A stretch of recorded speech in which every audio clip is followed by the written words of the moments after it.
Hola, yo soy Tania y este es tu podcast Pulso Científico. Yo soy Brandon y estaremos compartiendo conocimientos científicos de salud, debatimos ideas y aprendemos juntos. Yo soy Steffi y aquí la curiosidad se transforma en conocimiento. Yo soy Javier y este es un podcast del doctorado en investigación multidisciplinaria en salud y la Universidad de Guadalajara. Hola, ¿qué tal? Muy buenos días, tardes a todos y todos los que nos escuchan. Bienvenidos a un episodio más de Pulso Científico, el podcast del doctorado en investigación multidisciplinaria en salud.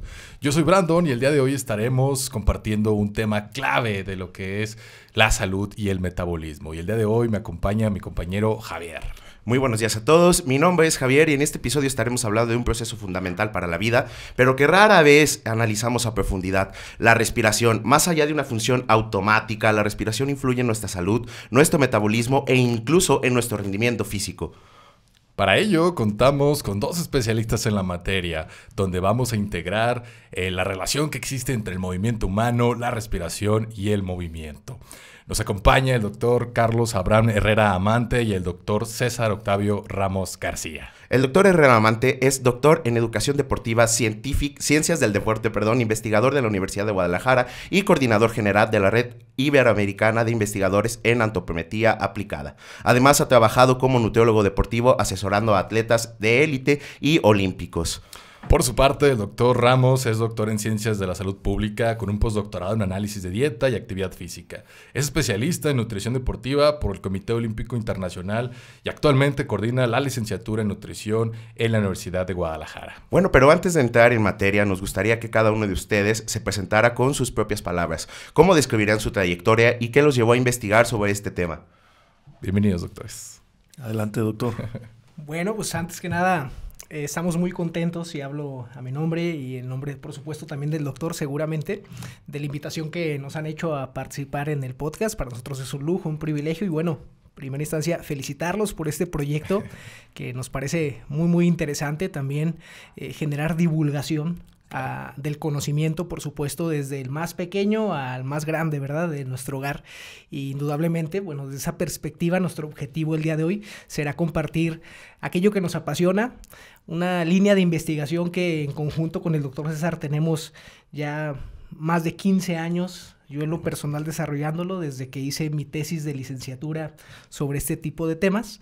Y bueno, justamente a partir de ahí poder conocer todas las implicaciones, como bien ustedes ya lo mencionaron en esta introducción, que puede tener en la vida misma, ¿no? En el ejercicio, en la salud, en el deporte, por supuesto, y en este acto, como también ustedes lo mencionaban, que generalmente no somos muchas veces conscientes, ¿verdad? Claro, realmente. De todo lo que la respiración involucra. Y bueno, pues respecto a un servidor, como ya bien lo especificaron, soy profesora aquí de la Universidad de Guadalajara y siempre este tema nos ha alentado, ¿verdad?, a poder explorar y pues finalmente poder entregar conocimiento de valor, ¿verdad?, para la sociedad en toda la repercusión que este tipo de temas puede llegar a tener, ¿no? Y bueno, pues básicamente es a lo que nos dedicamos al día de hoy, además de la docencia, pues hacer investigación sobre este y otros temas, ¿verdad? Excelente, doctor. Gracias, doctor. Sí, bueno, como lo menciona el doctor Carlos, muy agradecido por la oportunidad y la invitación, tanto a ustedes que están acompañándonos aquí el día de hoy, como también a la coordinación del doctorado y de este programa. Y bueno, pues nosotros encantados, muy contentos, nos gusta mucho este proceso de divulgación, como bien lo menciona el doctor Carlos, porque bueno, más allá de la producción y de la posibilidad que tenemos de generar conocimiento, pues que no se quede ahí, ¿no? Es algo que siempre hemos intentado utilizar como parte fundamental de nuestra labor, el bajar el conocimiento, el que no quede solamente en la publicación de papers y en la propuesta directa sobre información del científico al científico, de la científica a la científica, sino que podamos llevar esto al conocimiento y el acceso de información general, ¿no?, a toda la población. Y esa es la intención en este momento, estar platicando sobre un tema que, si bien podría generar muchísima información desde una perspectiva académica y científica, analizarlo desde el proceso mismo y del cómo esto aplica y es oportuno para cada una de de las personas desde cero, desde edades pequeñitas hasta personas que hacen o no alguna actividad o algún esfuerzo físico específico, ya sea ejercicio o no. Entonces creo que eso es lo que nos llama la atención de poder platicar del tema, y nosotros estamos fascinados estando aquí con ustedes. Gracias. Muchas gracias, doctores. Doctores, y bueno, para comenzar ya en materia, pues hablaremos de un tema bastante cotidiano, digamos, pero que rara vez lo cuestionamos o lo analizamos a profundidad. Me surge la pregunta entonces, pues ¿cuántas veces respiramos en un día? ¿Existe un valor normal para las respiraciones? ¿Y cómo es que esto finalmente repercute no solo en la salud, sino también en el metabolismo? Bueno, para contestar a esta pregunta puntual, me gustaría antes dar un contexto general. Adelante. Los seres humanos constantemente necesitamos, además de esta respiración, o a través de la misma, consumimos oxígeno todo el tiempo. En promedio se habla que una tasa de absorción de oxígeno va alrededor de 0.2, o sea, 0.3 litros entre cada minuto, ¿vale? Okay. De tal forma que si nosotros multiplicamos esta cantidad por los 1440 minutos a lo largo y ancho de un día, esta cantidad es en reposo, estaremos hablando de alrededor de unos 360 litros de oxígeno al día. Okay.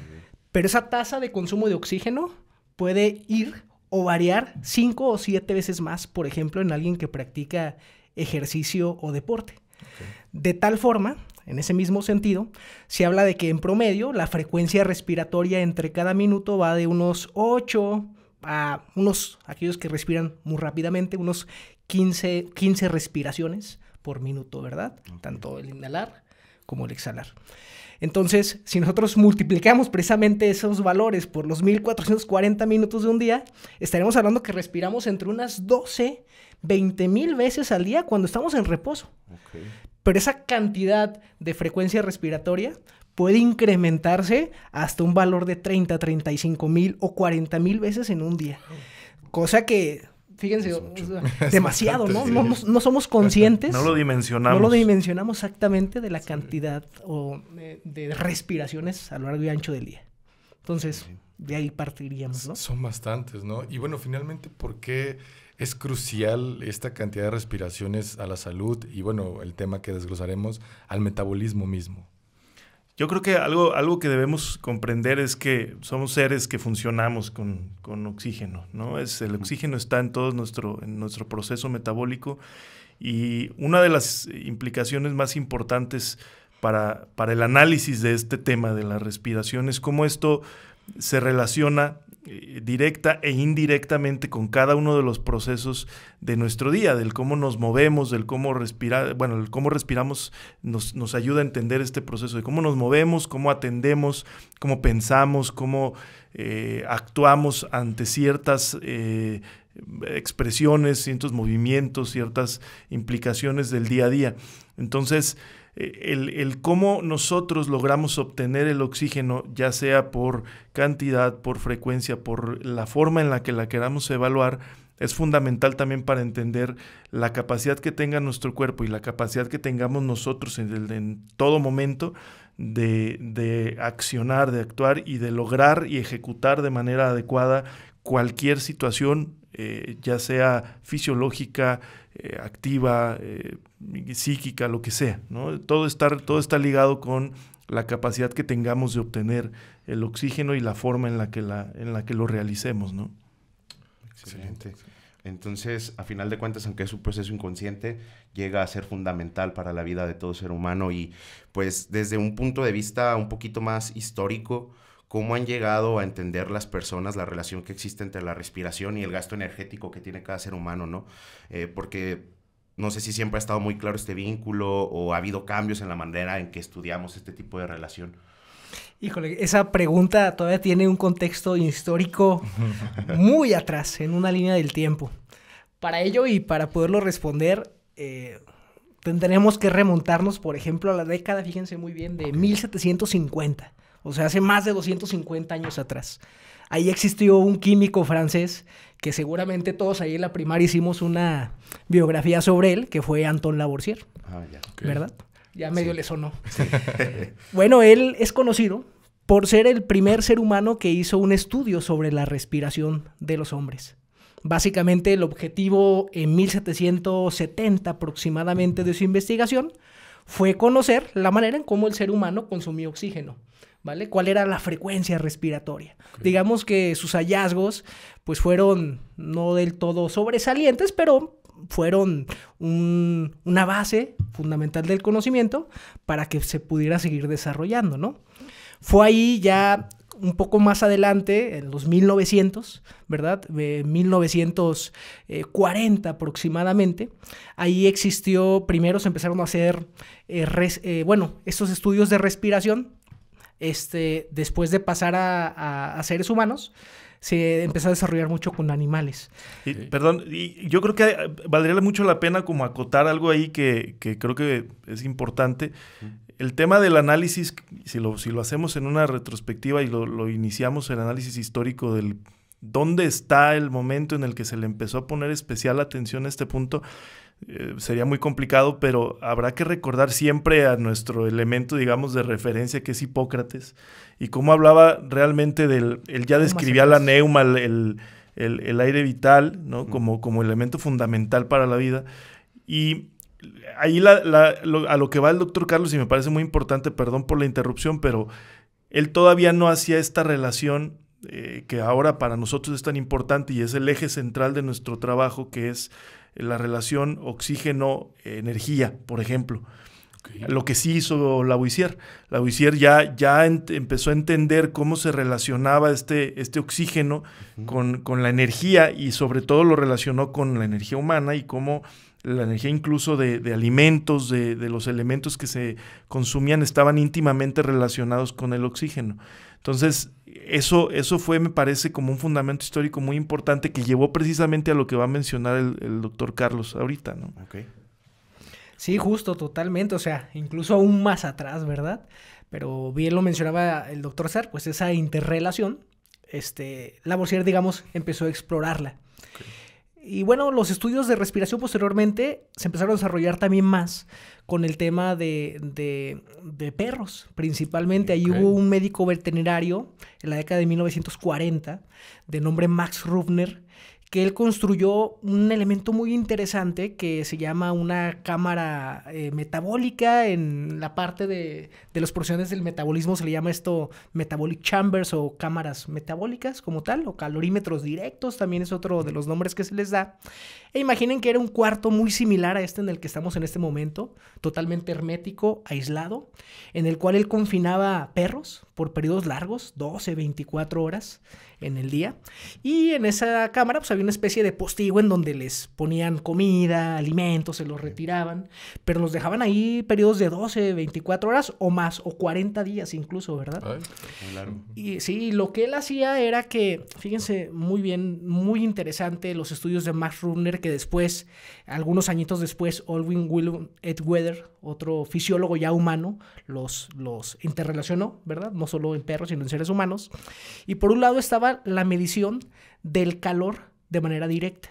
¿Cómo hacía él esta parte? Bueno, afuera de esa cámara metabólica había una especie de tubería. Esa tubería entraba por ese cuarto, ¿verdad? Recorría todos los aspectos o, digamos, varios metros en ese cuarto. Por afuera, lo que hacía Max Rubner era que ingresaba agua a una temperatura ambiente, supongamos el agua a unos 25 o 30 grados centígrados, y esa agua, al recorrer esas tuberías en un tiempo determinado, a su salida registraba un incremento.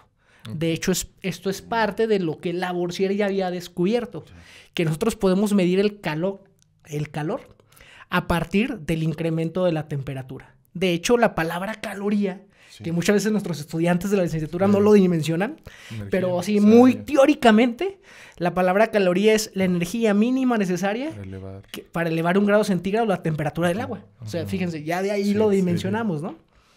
Y bueno, entonces 4 añitos después vino Wilhelm Olin Edgewater, que él lo que hizo es, con base en el estudio de Max Rubner en perros, lo trasladó a seres humanos. Construyó una cámara igualita, pero secundariamente y simultáneamente, debajo de esa misma cámara, él hizo algo que le llamó circuito abierto. ¿De qué se trataba esto? Bueno, era que afuera había un tanque de oxígeno, de hecho, muy similar al que estoy viendo ahí como el extinguidor. Imagínenmoslo así. Él lo que hacía era que fluía oxígeno a la cámara, ¿verdad? Imaginemos 1 litro de oxígeno.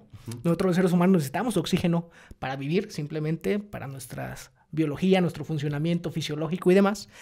Ese oxígeno lo consumimos, producimos dióxido de carbono. Ese CO2 en otro extremo de esa cámara se absorbía, imaginen como una aspiradora, ¿verdad? Que iba jalándolo. Después pasaba por una reacción que, para que no se volviera a reintegrar en la cámara metabólica, ponían soda de limón, ¿verdad? Y ácido sulfúrico. Era para que se quedara ahí atrapado y no se volviera a reintegrar el CO2. Entonces, lo que había fuera era un medidor que iba marcando cuántos litros de oxígeno se estaban ingresando en la cámara respiratoria. Y esto es, al día de hoy, a nuestro entendimiento, fíjense, es tan fantástico porque sabemos que aproximadamente por cada litro de oxígeno que nosotros consumimos del medio ambiente, gastamos en promedio unas 5 calorías. Entonces, si tú nos escuchas del otro lado y dices, a ver, yo quiero bajar de peso, ¿verdad? Voy a respirar un montón. Justo, esa es la relación. O sea, eso es la parte bonita, digamos, de este podcast. Sí. ¿Verdad? Que vamos a ir hacia allá. Claro. Y el doctor César nos irá justamente, ilustrando. Digo, esto último que menciona, pues a menudo escuchamos mucho esta parte que la forma en la que respiramos, pues dice mucho, ¿no? De nuestro estado de salud. Entonces, ¿cómo es que se relaciona este patrón respiratorio justamente con la cantidad de energía que gastamos? Sí, digo, precisamente lo que bien menciona el doctor Carlos como origen de esta conceptualización. Digo, esto sucede a finales del siglo XIX y a principios del siglo XX. O sea, ya tenemos más de 100 años con este origen de la información y lo hemos relacionado cada vez más y lo hemos entendido cada vez más al estado de salud. Entendiendo primero, el oxígeno como tal nos permite hacer un análisis directo sobre la capacidad que tiene nuestro cuerpo para utilizar energía, ¿no? Si sabemos o logramos evaluar la capacidad respiratoria que tiene cada persona, de forma indirecta podemos entender también la capacidad que tiene para utilizar la energía.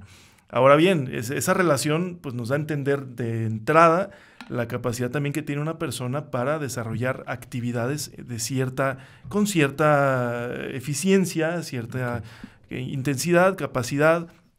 ¿Por qué? Porque si hacemos memoria y otra vez intentemos llevar esto al terreno del día a día, cualquier movimiento, cualquier situación que modifique la previa, ¿no? Que modifique el estado actual o el estado previo, va a provocar una necesidad mayor de oxígeno inmediatamente, ¿no? En este momento estamos aquí sentados los cuatro, pero en cualquier momento si Carlos decide levantarse, va a haber una necesidad aumentada de oxígeno, pero ese levantamiento también pues, requiere energía. Entonces están íntimamente relacionados, ¿no? La necesidad de consumir oxígeno o de ingresar oxígeno en el cuerpo con la necesidad de utilizar la energía. Entonces cualquier movimiento, cualquier situación, actividad, esfuerzo que implique un aumento inmediato en relación al movimiento anterior, va a requerir mayor cantidad de oxígeno y por ende va a requerir también o va a generar una mayor cantidad de energía. Si nosotros ahorita subimos escalones, vamos a necesitar más oxígeno. Si nosotros nos ponemos a brincar, vamos a necesitar más oxígeno porque a la par cualquiera de estas situaciones o cualquiera de estos movimientos necesita más energía. Claro.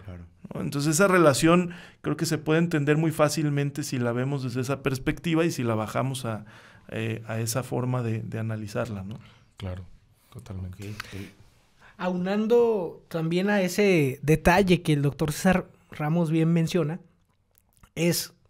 partamos de la base con la cual iniciamos el podcast. En reposo consumimos de 0.2 a 0.3 litros de oxígeno entre cada minuto.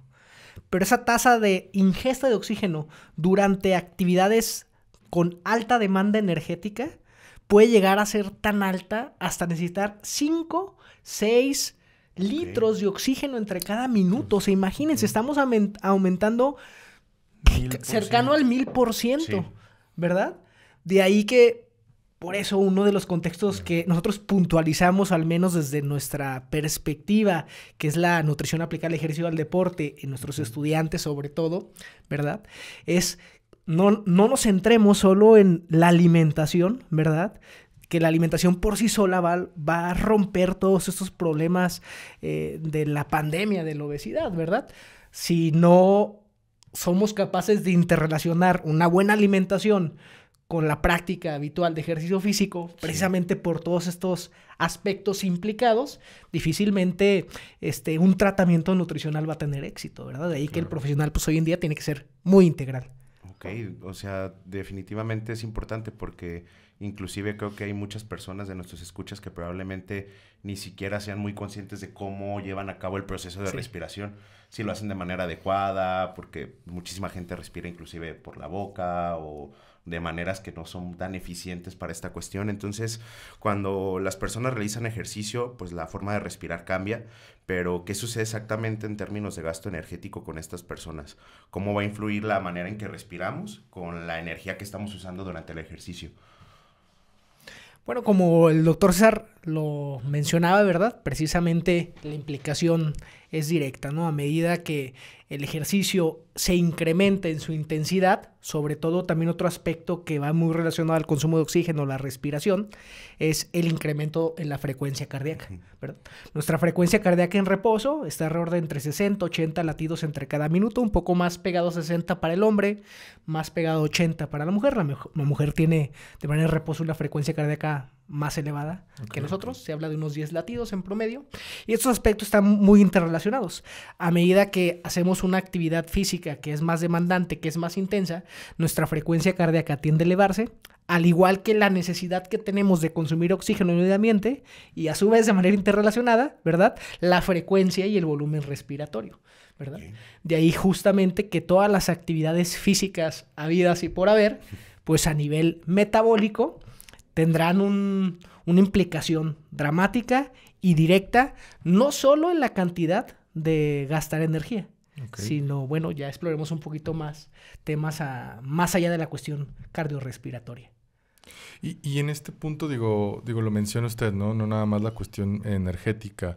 Si bien nos comentaban, pues en reposo entonces ya a nivel calórico, pues tenemos un gasto basal, ¿no? Por el hecho de estar vivos, de respirar, de tener estos procesos autónomos. Traduciéndolo pues ya a niveles cuantificables, pues ¿cuáles son estos valores y cómo cambian cuando estamos ya en una actividad física más intensa, que si bien nos dicen pues necesita de una mayor cantidad de oxígeno? O sea, ¿hay un cambio en el gasto calórico entre el reposo y la actividad física? Dale. Me gustaría, sobre todo para ahorita que me vino un flashback con esa pregunta, si recuerdan al inicio, hablamos de que en promedio en el día consumimos 360 calorías. Sí. O sea, 360 litros de oxígeno. Multiplíquenlo por 5. Ahí tienen 1880 kilocalorías. Que ya ven que el ser humano requiere unas 2000 al día. Sí. Y ahora sí dejo al doctor César de cómo el ejercicio implica eso. Sí, a ver, eso es muy interesante porque lo mencionabas, ¿no? Sabemos que el simple hecho de estar vivos implica ya una necesidad básica, fundamental, en este caso basal, de consumo de oxígeno. Ya lo mencionó el Doc Charlie, entre 0.2, 0.3 litros por minuto, pero a eso le vamos agregando elementos a nuestro día a día. O sea, el estado basal es un estado en el que estamos en un reposo absoluto, en un sueño profundo, en un estado posabsortivo ya de ayuno prolongado. Y ese es simplemente el oxígeno y la energía que se requieren para que la persona mantenga sus funciones vitales. Pero eso sucede durante la noche, en una situación en la que no se presenta ningún otro tipo de actividad. Ahora, si le agregamos elementos, estamos pensando, por ejemplo, en el simple hecho del despertar. Okay. ¿No? Lo que en inglés se llama el arousal, que no hay una traducción literal, directa del inglés al español. No sé si tú tengas una palabra al respecto, pero este despertar, como de pronto decimos que en los aparatos electrónicos está el stand-by, ¿no? Así estamos en la noche, ¿no? Estamos en stand-by y ahí está el proceso del consumo mínimo de oxígeno en nuestro día a día.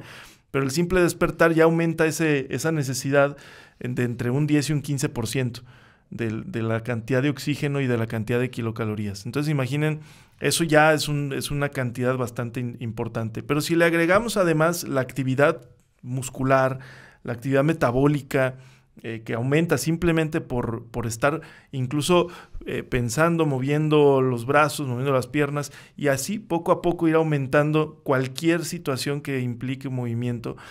Insisto, el bañarse, el subir escaleras, el subirse a la bicicleta, el caminar, lo que sea.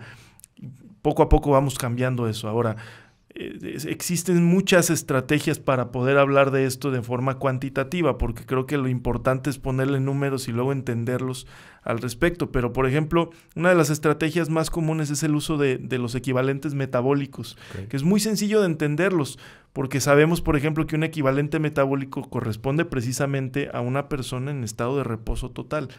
Y cuando queremos evaluar, por ejemplo, la cantidad, ya sea de oxígeno o de energía que está utilizando una persona en X o Y situación, pues podemos hablarlo de esa manera. ¿Sabes qué?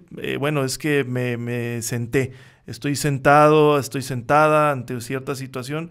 Bueno, eso equivale a 2 equivalentes metabólicos, y ya lo decía el Doc Charlie, ¿no? Si hacemos la multiplicación, se vuelve relativamente sencillo entender cómo hablamos de kilocalorías, de litros de oxígeno, basándonos en la relación entre lo que hacemos y cómo esto se puede observar en cierta proporción con respecto al estado basal, al estado en reposo, ¿no? Entonces, en la profesión, en el medio, una de las formas que tenemos para poder trabajar y analizar la información con respecto a esto es precisamente comparándolo y contrastándolo con lo que se observa en un estado de reposo total y cómo eso nos ayuda a hacer proporciones de la energía, ¿no? Por ahí también a quienes nos escuchan y por supuesto que nos verán, parte del trabajo que hacemos en el día a día aquí en la Universidad de Guadalajara, por supuesto el doctor César Ramos y en conjunto con un servidor, es que atendemos el laboratorio de evaluación y cuidado del estado nutricio, titulado LECEN. De hecho, quien guste ahí en Instagram así lo puede encontrar, LECEN-CUT, que es la red social oficial que tenemos. Y bueno, constantemente estamos, es un proyecto muy encaminado no solo a la atención al centro universitario, sino a los atletas representativos de nuestra universidad. No solo de Cutonalá, sino de toda la universidad. Recibimos muchos atletas olímpicos mexicanos a los cuales constantemente también evaluamos. Y bueno, pueden darse cuenta ahí un poco sobre las pruebas que se hacen para el análisis de la respiración, ya a través de equipos, digamos, más de laboratorio, más sofisticados. Digamos, estos instrumentos que el doctor César Ramos comenta son instrumentos más teóricos que a través de multiplicaciones, digamos, constantes de que en promedio un litro de oxígeno equivale a 5 calorías, la frecuencia cardíaca podemos llegar a estimar. Pero bueno, también sepan que los laboratorios, como el nuestro, se puede puntualizar un poco más ese tipo de detalles, ¿verdad? Desde el aspecto científico, más metodológico, ¿verdad? Claro. Y todo esto que mencionan desde el estado basal, que mencionaba el doctor César, de estar dormido y que necesitamos ciertos requerimientos de respiración y de gasto energético, hasta ir haciendo actividades del día a día, me lleva a pensar que el hacer ejercicio de manera regular podría ayudarnos a mejorar la eficiencia del oxígeno que utilizamos, ¿no? Versus una persona que es muy sedentaria, a un atleta como los que menciona de alto rendimiento que acuden al laboratorio con ustedes, me imagino que la captación y la manera en que el cuerpo utiliza el oxígeno suele ser muy diferente, ¿no? Sí, de hecho, yo creo que si nos visualizamos como muy pragmáticamente como máquinas, ¿no? Como herramientas, nuestro cuerpo es una máquina muy bien desarrollada, es una máquina perfecta. Bueno, no hay nada perfecto, pero es muy cercano, claro. Desde una perspectiva metabólica. El punto es, si se entrena algo, se logra mejorar. Y si se repiten situaciones se mejoran las habilidades, por ejemplo, si se repiten procesos, se logra mejorar en torno a la elaboración del proceso, y eso no, el cuerpo no está exento de eso. Cuando respiramos, nuestro cuerpo se acostumbra a una respiración dada dependiendo de las circunstancias. Cuando cambiamos el ritmo, cuando cambiamos el motivo, cuando cambiamos la situación por la cual está nuestro cuerpo o a la cual se está enfrentando nuestro cuerpo, también se entrena a esa situación. Entonces, si lo vemos desde una perspectiva del entrenamiento clásico que todo el mundo conocemos para los músculos, para el esfuerzo, bueno, el cuerpo se adapta a ese entrenamiento y logra, esas adaptaciones logran que se mejoren ciertos procesos. Okay. Lo mismo sucede con la respiración. Sí. Si sometemos al cuerpo y sometemos a nuestros pulmones y a nuestro proceso de respiración a ciertas situaciones que provoquen un estrés, un nuevo proceso y que tenga que aprender el cuerpo sobre eso, llegará un momento en el que lo logre, va a aprender de ese proceso. Eso precisamente es lo que sucede con el ejercicio, con el esfuerzo, con cualquier situación que aumente la frecuencia respiratoria.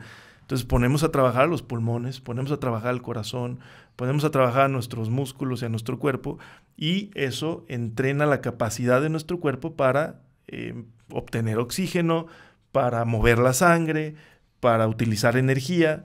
Y poco a poco eso nos permite obtener una mayor cantidad de oxígeno, nos permite utilizar una mayor cantidad de energía, y eso es una forma en la que se puede expresar esta preparación que podemos llevar al cuerpo para cualquier actividad. No es del día, no es de un momento a otro, porque luego iniciamos con eso, ¿no? Si quiero utilizar calorías, entonces voy a respirar más rápido. Que bueno, sería una opción, pero también inténtelo ahí en casa. No. O sea, ¿cuánto van a durar? No. Te cansa, ¿no? Lo haces algunos segundos. Sí. Y el ejercicio es ya como en automático. Sí. ¿Verdad? Es la ventaja. Pero además lo aprendes a hacerlo y tu cuerpo aprende a utilizar eso a su beneficio. Sí, claro. ¿No? O sea, es entrenarlo, y es incluso la respiración también se tiene que entrenar, y eso poco a poco va a hacer que tu cuerpo entienda, bueno, ok, puedo trabajar con una mayor cantidad de oxígeno, oye, pues muy bien, y eso es en beneficio del cuerpo, sí. Y evidentemente lo va a tomar como una adaptación favorable. Totalmente. Y en el caso, pues, digo, ahora me voy a la contraparte, ¿no? Digo, por contextos laborales, por situaciones, pues, del día a día, creo que muchas personas, pues, se ven atenidas a tener una vida, pues, un poco más sedentaria, ¿no? Finalmente, entonces, pues, cómo el sedentarismo podría implicar o podría venir a jugar en contra en todos estos procesos, ¿no? Que muchas veces pasa o se tiene esta creencia de, bueno, pues en la mañana hago, no sé, media hora, 40 minutos de ejercicio y todo el día me la paso sentado, sentada, ¿no? Como yo ya hice ejercicio en la mañana, pues ya no soy sedentario. Sin embargo, esto no ocurre, ¿no? Entonces, ¿cómo nos juega en contra aquí el sedentarismo para este tema de lo que es la salud respiratoria y metabólica?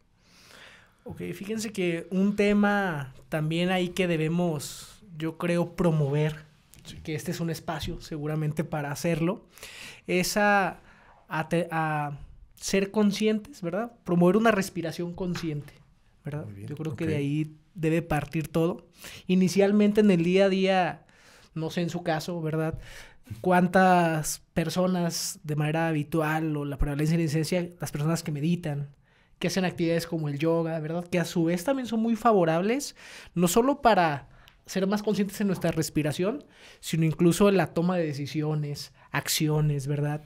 Nuestra salud emocional. Okay. Muchas veces estamos tan enfrascados en una tarea, digo, al menos yo creo que la mayoría de los investigadores aquí en Kutnala nos van a coincidir conmigo, estamos en la computadora todo el rato, ¿verdad?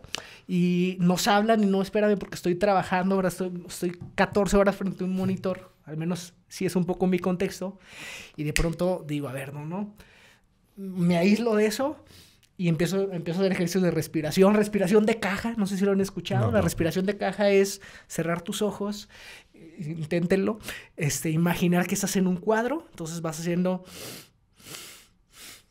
respirando como en caja, ¿vale? Okay. Y la última, hace una inhalación más profunda, sostenida. Y luego expiras, ¿verdad? Entonces, al menos en lo personal a mí, sobre todo en nuestro proceso de redacción, escritura, ¿verdad? Me ayuda muchísimo, ¿verdad? De pronto estoy muy bloqueado y y hago ese tipo de ejercicios y veo que mi salud emocional indudablemente se ve mejorada, ¿no? Entonces, si partimos de promover una respiración consciente, creo que el segundo paso, ¿verdad?, sería promover la práctica de ejercicio, ¿verdad? Desde la inducción, el ejercicio es un proceso que, para empezar, debe ser pedagógico, o sea, debe enseñarse, debe ser sistemático, paso a paso, ¿verdad? Y bueno, pues por eso si fundamentamos e iniciamos con bases, podemos, como generar un apego, ¿no? A final del día. Porque yo creo que el ejercicio es el principal problema. Hoy en día las personas van al gimnasio, el entrenador muchas veces si no está bien capacitado, ¿verdad? Muchas veces no tiene una pedagogía correcta, ¿verdad? Y entonces tú entrenas el día 1, entrenas todos los músculos que ni conocías, ¿verdad? Antebrazo y nuca, por ejemplo. No te podía doler. Y al otro día ya no te quieres parar, dices, no, es un sufrir. Entonces, no, tiene que ser un proceso poco a poco. Y asimismo, el focalizarnos en la importancia de la respiración, ¿verdad? Muy bien. Y perdón, nada más ahí puntualizar, porque me parece esto muy importante. Sabemos que las recomendaciones de actividad física están muy bien establecidas y existe una recomendación por parte de la Organización Mundial de la Salud sobre 30 minutos al día, ¿no? 5 días de la semana de actividad física moderada vigorosa. Y precisamente esto de pronto lleva a las personas a hacer un análisis y decir, ok, tengo que hacer ejercicio, tengo que moverme. Y se van al gimnasio, se van a hacer este tipo de actividades sin antes un análisis de las capacidades reales que tiene su cuerpo. Yo también, conforme lo que decía el doctor Charlie de pues un proceso de sugerencia para la población, pensemos en movimiento. No pensemos de entrada en ejercicio. El ejercicio me parece que es un plus, debe de ser un esperado, un alcanzable, un objetivo para todo mundo, pero el inicio debe de ser pensar en movimiento. Y tú mencionabas algo, Brandon, muy importante. Decías, ¿qué pasa cuando de pronto yo digo, voy a hacer X cantidad de ejercicio en la mañana, ¿no? Y después todo el día estamos sentados o sentadas, todo el día estamos inactivas. Y ese es un verdadero problema. Hay estudios ya desde hace varias décadas de uno de los más importantes, de Peter Kaczmarski, que habla de cómo el hecho de mantenerse inactivas durante la mayor parte del día, y esto quiere decir no romper el tiempo de estar sentadas en cualquier situación, puede aumentar incluso hasta un 20% la tasa de mortalidad. No importa que hayas hecho ejercicio en la mañana, en la tarde, en la noche. Si tu actividad de ejercicio es de 1 hora, 2 horas durante el día y que cumples perfecto con las recomendaciones de la OMS, pero durante lo que resta de tu día activo, entre comillas, te la pasas sentado, eso ya predispone de verdad hasta en un 20% en una situación de normalidad, pero un 20% de aumento de tasa de mortalidad. Entonces, la recomendación ahora no solo de la OMS, sino de los comités de expertos es levántate, muévete. Ya no nada más quédate con la idea de que ya hiciste ejercicio, sino hay que romper el tiempo de estar sentadas al menos cada media hora. Esa es la recomendación. Si de pronto uno dice, no, pues está medio complicado. Los estudiantes han de decir, no, pues ¿cómo le hago? ¿Me paro en media clase o qué? Y sí, o sea, esa sería la recomendación. Pero si no se logra cada media hora, dices, bueno, ok, 1 hora es objetivo. 2 horas ya es el límite. Sí. ¿No? En 2 horas ya sería el límite, pero hay que pararse. Hay que mantener esa actividad y hacerlo al menos cuando se levantan durante 5 minutos. Sí. ¿No? Bueno, como recomendación. De hecho, inclusive había visto que en ciertas partes de Japón y esta parte de Oriente, en el trabajo cada hora les dan como ese reposo de 10 a 15 minutos para que se levanten de su actividad laboral y puedan como... y para la meditación. Y para la meditación, justo. Y muchos también van al hogar, a la escuela, caminando. En Japón es muy común el caminar a tu empresa, a tu trabajo. Sí, digo, nada que ver con México, que aquí hasta te cuentan las idas al baño en algunas empresas, ¿no? Entonces, creo que estamos muy lejos de poder llevar a cabo estas recomendaciones de repente por cuestiones laborales. Y fíjate, diste al clavo. Japón ha demostrado hoy en día ser, no sé si lo sabían, la población más longeva del mundo. Sí. Y si quieren saber un poco sobre eso, les recomiendo a Masashi Tanaka, un personaje, un científico que se ha entusiasmado en investigar a centenarios e incluso compararlos. Ha colaborado con Yanis Pitsiladis, uno de los mejores genetistas del mundo, contra atletas de élite. O sea, que tienen en común los centenarios y los atletas de élite. Okay. Y al final del día todo se relaciona mucho al tema del movimiento humano, ¿verdad? Excelente. Bueno, lamentablemente pues ya estamos terminando el tiempo de este podcast, bastante agradecidos de tener la presencia de los doctores. Sin embargo, pues antes de cerrar, me gustaría si nos pudieran aportar, pues bueno, qué pequeños cambios podemos hacer desde nuestras casas, desde nuestro trabajo, para las personas que nos escuchan, pues para justamente abonar a este tema de lo que es la salud respiratoria y la salud metabólica. Bueno, si me permites rápido para empezar y que cierres, Carlos. Creo que mi primera recomendación es crear conciencia sobre la importancia de la respiración, que yo creo que lo sabemos, todo el mundo sabemos que respirar es importante, ¿verdad? Pero ¿qué implicación tiene para la salud el tener una respiración consciente, aprender a respirar y aprender además a entrenar nuestra respiración y nuestro cuerpo? Y moverse.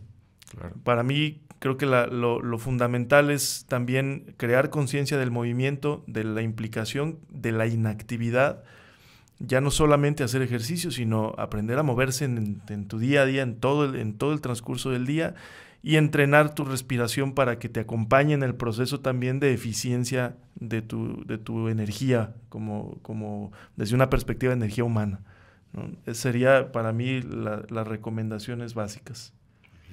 Bueno, de mi parte, nada que agregar, la verdad, el doctor César Ramos lo ha explicado perfectamente, ¿no? Moverse más, indudablemente ser conscientes a partir de nuestra respiración, por supuesto, y incluso, bueno, mencionarlo, hay muchas implicaciones más allá, que seguro será para otra temporada, para otro capítulo, claro, pero ahí lo dejaremos a la mano, que es sobre la flexibilidad del metabolismo, el tema de la salud mitocondrial, ¿verdad? Que se ha demostrado que a medida que más respiramos, las mitocondrias muy rápidamente son transportadores de energía. Sí. Las personas con sobrepeso o obesidad son inflexibles metabólicamente hablando, y esto hace que la densidad de sus mitocondrias, ¿verdad?, sea mucho menor respecto a un atleta o alguien que hace ejercicio, claro, ¿verdad? ¿Cómo se ha visto que la salud mitocondrial mejora? El ejercicio y principalmente la respiración. A partir de la respiración, las mitocondrias básicamente se crean en presencia de oxígeno, ¿verdad? Sí. Son fundamentales para transportar más eficientemente la energía, tener un mejor metabolismo o que ese metabolismo sea más flexible. Personas que tienen, por ejemplo, diabetes, mellitus, ¿verdad? Son inflexibles metabólicamente hablando. Las personas que viven con sobrepeso, con obesidad, con hipertensión, ¿verdad? Entonces, indudablemente, vean, todavía hay muchos aspectos más allá en lo que la respiración consciente, ¿verdad? Y promover el ejercicio, porque el ejercicio nos va a hacer respirar con mayor frecuencia y con mayor volumen de respiración. La salud es drástico. Y bueno, pues espero que todos nos etiqueten ahí en el Pulso Científico, claro, en su día 1 de ejercicio, ¿verdad? Que pongan ahí, día 1. Era sedentario y hoy, o una persona que no me movía frecuentemente, y hoy hice conciencia de mi respiración y me moví, ¿verdad? Entonces, esperamos que este episodio ayude a eso, ¿no? A incentivar a las personas a moverse. Muy bien, excelente, muchísimas gracias. La verdad es que ha sido una conversación muy interesante. Hemos visto cómo la respiración va más allá de un acto que sea automático en nuestro cuerpo y cómo se relaciona con el metabolismo y el movimiento humano, pues para una clave fundamental para la salud. Y muchas gracias, doctor César, doctor Carlos, pues por compartir con nosotros su experiencia y sus conocimientos. Estaríamos bastante agradecidos de tenerlos en otro episodio u otra temporada. No, pues nosotros encantados. Muchísimas gracias. Muchísimas gracias, y agradecer también a la doctora Diana de la coordinación del doctorado por la oportunidad. Gracias. Y también pues gracias a todos ustedes, a nuestra audiencia, por acompañarnos en este episodio de Pulso Científico. No olviden seguirnos en nuestras plataformas y estar atentos a nuestros próximos episodios, donde estaremos explorando los temas más relevantes de ciencia y salud. Yo fui Javier. Yo soy Brandon y nos vemos hasta la próxima. Muchas gracias. Adiós. Muchas gracias a todas y todos por escucharnos. Si te gustó, compártelo. Te esperamos en el próximo episodio. Esto fue Pulso Científico.